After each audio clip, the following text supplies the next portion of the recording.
মুক্তির জন্য যে চেষ্টা করবে, কে চেষ্টা করতে পারে?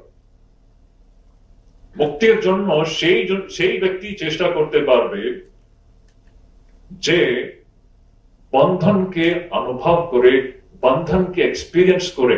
The person who feels the pinch of bondage, যে ব্যক্তি বন্ধনের যন্ত্রণা অনুভব করে সেই বন্ধনকে কাটতে চেষ্টা করবে, বন্ধন থেকে বেরিয়ে আসতে সে ছটপট করবে। যে মানুষ বন্ধন ফিলই করে না, ওই বন্ধন থেকে মুক্ত হওয়ার জন্য চেষ্টা করবে না। এটা একটা খুব ইম্পর্টেন্ট পয়েন্ট। মুক্তির জন্য চেষ্টা করবে সেই ব্যক্তি যার মধ্যে এই বন্ধনের একটা অনুভূতি থাকে। সেই জন্য আমাদের শাস্ত্রের মধ্যে আমরা দেখি বন্ধনের দৃশ্যটা খুবই গ্রাফিক্যালি ডিসক্রাইব করা হয়।